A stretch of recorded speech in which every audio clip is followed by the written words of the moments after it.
옛날 아주 오랜 옛날에 어느 나라에 아주 커다란 부자가 살고 있었습니다. 그 부자에게는 두 아이가 있었어요. 하나는 아들이었고 하나는 딸이었습니다. 그런데 어느 날 갑자기 이 부부가 두 아이들만 남겨두고 죽고 말았어요. 오빠가 여동생에게 말을 했죠. 동생아, 우리 이곳을 떠나자. 새 도시로 가서 나는 일을 하고 우리 같이 살 집을 알아보자. 우리는 오래도록 같이 살 수 있을 거야. 그래서 오누이는 다른 도시로 갔습니다. 오빠는 바로 일을 시작했죠. 그리고 결혼도 했어요. 하루는 오빠가 일을 하러 나가면서 여동생을 불러 동생아, 집을 잘 돌보거라 하고 말을 했어요. 그런데 옆에 서 있던 오빠의 아내는 남편이 그 말을 자기한테 안 하고 여동생한테 하는 것이 화가 났어요. 그래서 집안에 있는 물건이라는 물건은 모두, 가구도 몽땅 다 부숴버리고 망가뜨려 놓았죠. 그리고 저녁 때 돌아온 남편에게 당신 동생이 어떤 사람인가 보세요. 이 가구들을 이렇게 몽땅 못 쓰게 만들어 놓았다고요. 하고 거짓말을 했어요. 남편은 보더니 안 됐네. 그렇지만 가구야 또 사면 되니 괜찮소. 하고 말하는 거죠. 다음 날 가게에 나가려던 오빠는 여동생에게 동생아, 집안에 있는 물건이랑 가구들을 잘 돌보렴 하고 말했어요. 아내는 화가 나서 이번에는 마구간으로 갔어요. 남편이 애지중지 너무나 사랑하는 말의 목을 댕강 부러뜨려 버렸죠. 저녁 때 현관 앞에서 남편이 오기를 기다리다가 남편이 오자 당신 동생을 좀 보세요. 당신이 애지중지 하는 말을 이렇게 해 놓았다고요. 하고 거짓말을 꾸며댔어요. 남편은 안 됐네. 할 수 없지.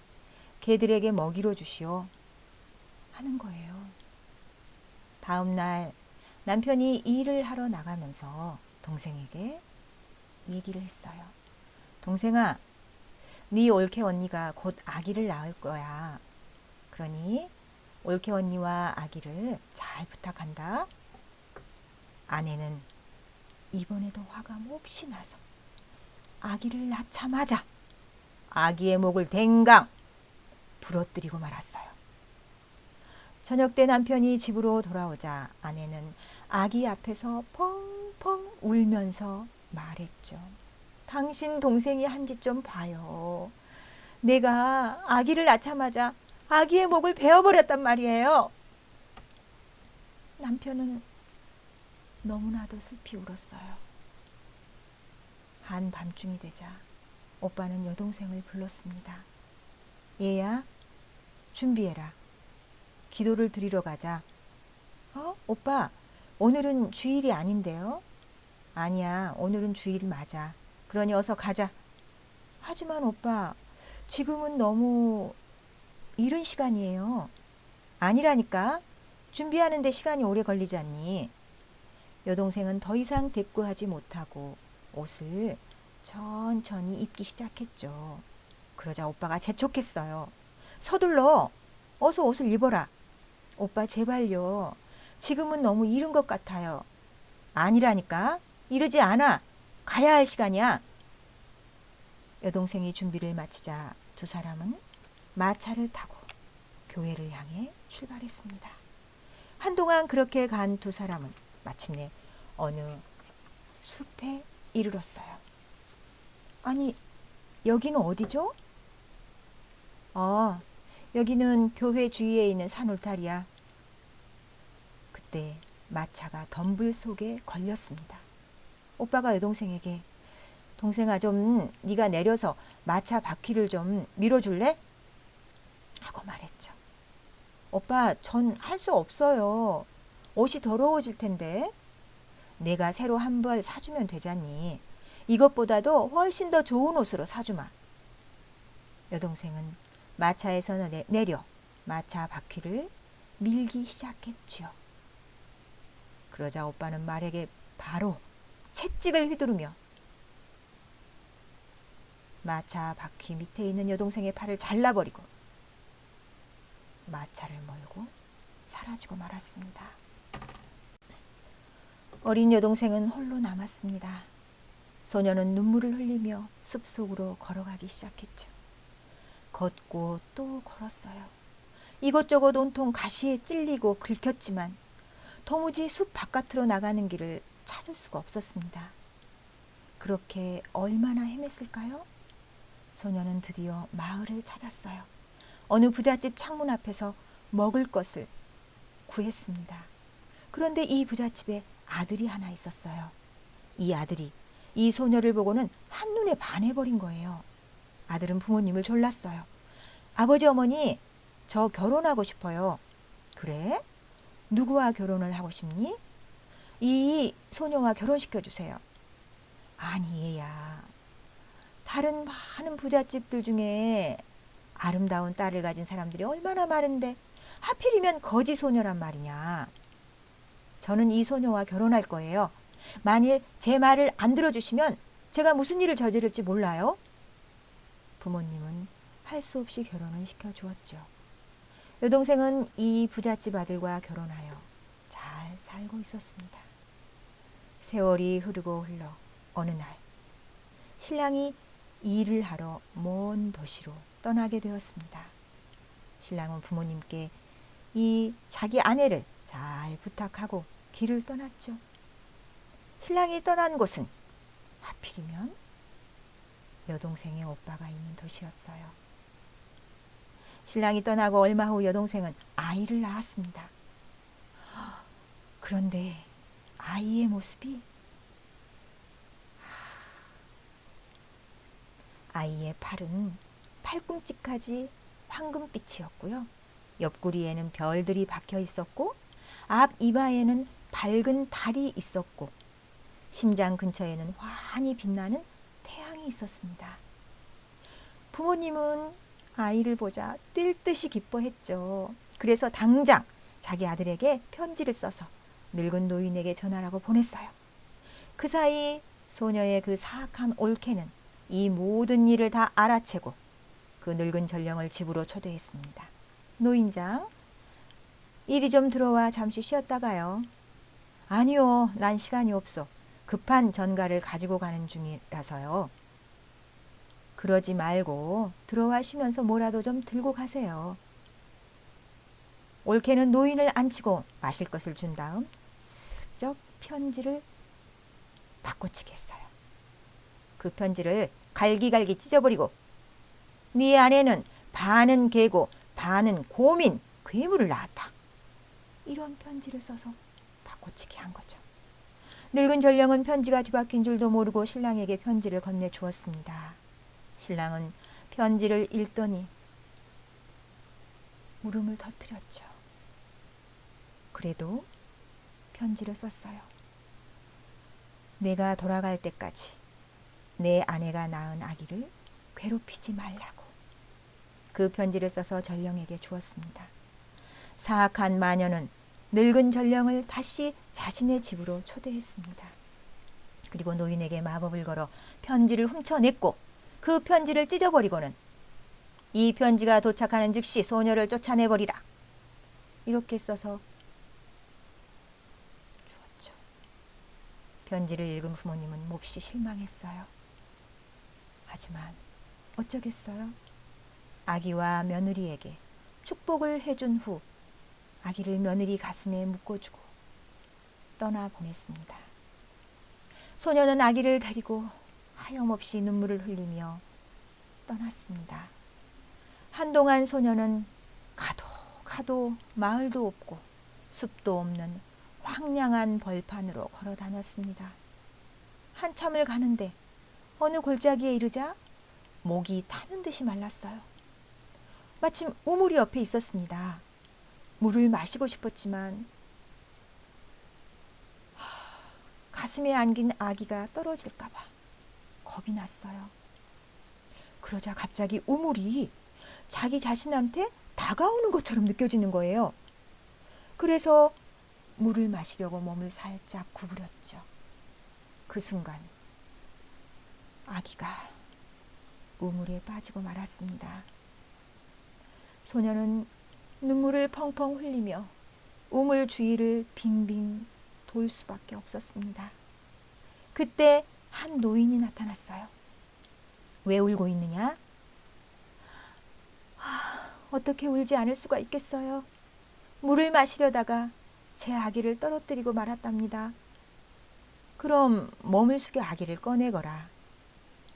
하지만 저는 손이 없는걸요. 아무 걱정하지 말고 내가 말한 대로 하거라. 아기를 꺼내거라. 소녀는 우물로 다가가 팔을 뻗었습니다.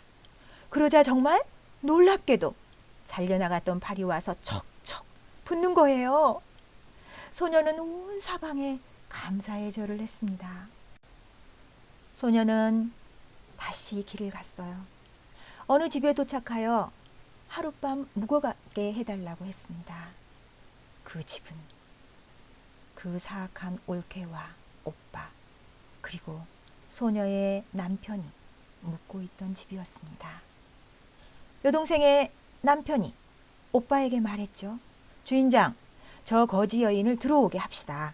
거지 여인들은 여기저기 떠돌아다니니까 재미있는 이야기들을 많이 알고 있거든요. 그때 사악한 올케가 막았어요. 손님에게 내줄 빵이 없어요. 우리들만으로도 좁아요. 제발요 주인장, 저 여인을 들어오게 해줘요. 나는 거지 여인에게서 듣는 이야기만큼 재미있는 걸 몰라요. 그래서 소녀는 들어오게 되었습니다. 소녀는 아기와 함께 난로 위에 앉았습니다.